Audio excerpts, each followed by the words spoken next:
رب العزت وی تر قیامته پورې درته د دې شر د پرېښولو صدقه جاریه ثواب ورکوي. موږ د دې مسلمانانو د دې درنې کمبلې له په دغه نیمه شپه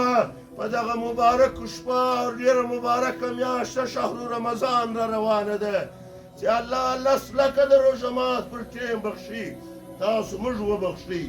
پر موږ باندې رحم وکړئ، زموږ څه غلطي سوې ده. اور الله موږ د الله بندګان یو، موږ فرشته نه یو، غلطي د انسانه کېږي. تاسو موږ ته معافي وکړئ، الله رب العزت به تاسو ته معافي وکړي. الله مې معاف کړه، موږ معاف کړي. جزاک الله، الله مې دواړې سره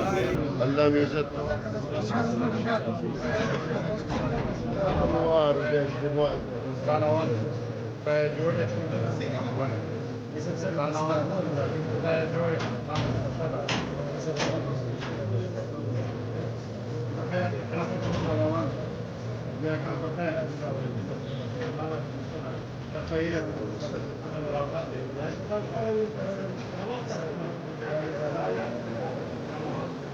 نن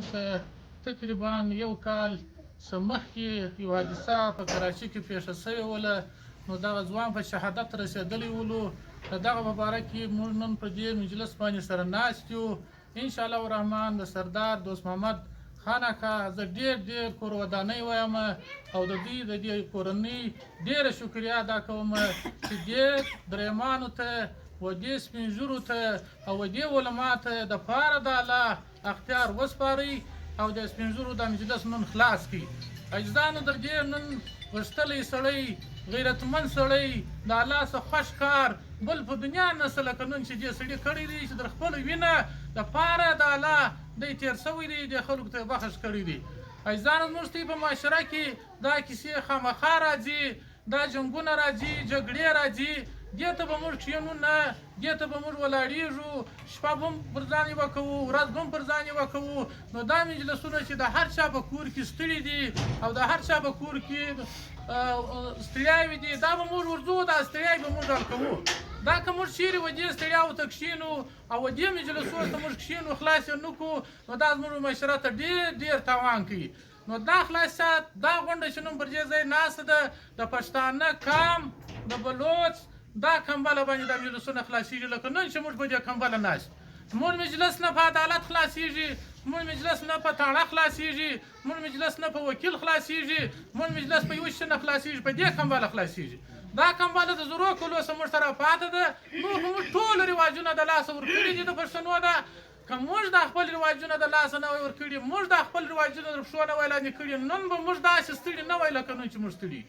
نو نن هم شکر یې الحمدلله چې په علاقه کې علما شته، په علاقه کې سپین ږیري شته مخور، په علاقه کې ځوانان شته. شپه یې هم پر ځان یوه کړې ده، ورځ یې هم پر ځان یوه کړې ده. په دې مجلسو کې ولاړې د خلکو مجلسونه ورحل کوي دپاره د الله. دا هم کوچنی کار نه دی چې څوک خپل د دنیا کار پرېږدي د الله دپاره، د ورځې هم لګیا وي، د شپې هم لګیا وي. هغه سړي دپاره چې هغه د الله رضا بخښي کړي، هر سړی دغه کوشش کوي چې الله زموږ څخه خوشحاله وي. نو موږ ته به دا کوشش کوو، موږ ته په علاقو کې به موږ دا کوشش کوو چې دا ستړي به موږ ختموو.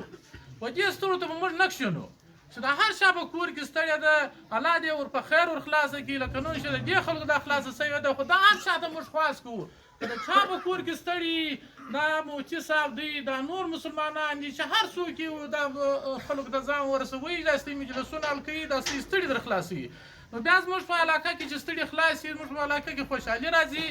امن راځي، مینه راځي، محبت راځي. نو دا شیان چې په موږ کې راغلل، بیا زموږ کامیابي هم را روانه ده، مخ ته هم تللی سو، کامیابي هم کولی سو. عاجزانو وخت دې نه دی چې موږ کښېنو کور یا موږ کور څنګه ایله کړو چې پلانکی کاکا باندې مشکل دی، پلانکی کاکا ستړی دی، زما نو څه په کېږي زه کور نه یا دا مسلمان دی، د هر مسلمان به ستړی موږ د ځان بولو. داسې به موږ پسې ولاړېږو لکه موږ چې د خپل ځان ستړي، دا مسلمان ستړی به د ځان بولو. بیا موږ دا په علاقه کې دا ستړي هم ختموی سو،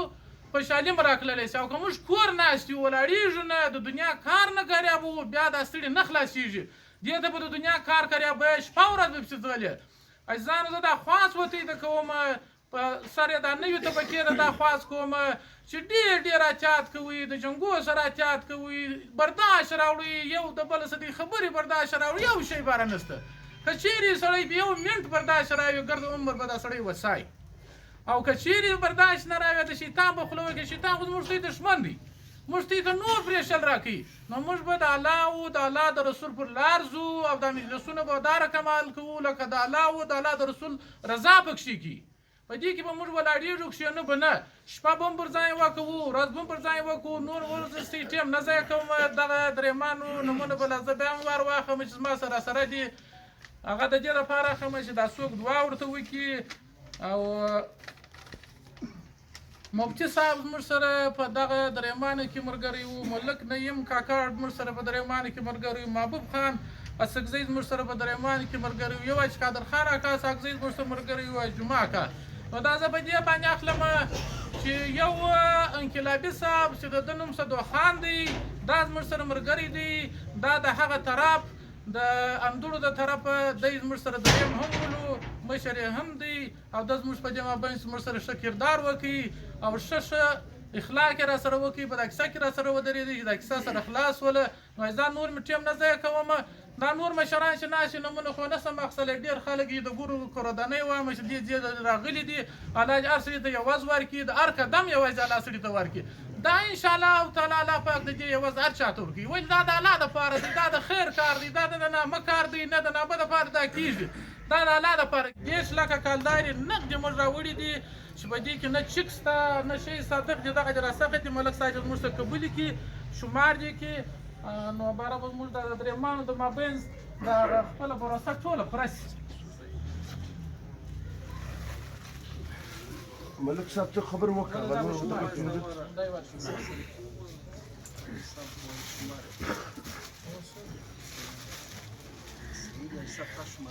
ومو شمارلي بیا هم خبر خو پر 50 باندې ولا دغه شل چې دی دا ګوټه ده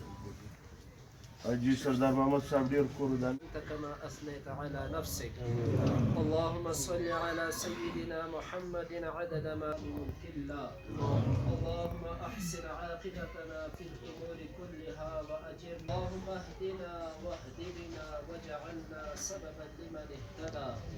اللهم اغفر لا حول ولا قوة إلا بالله العلي العظيم آمين آمين آمين برحمتك يا رب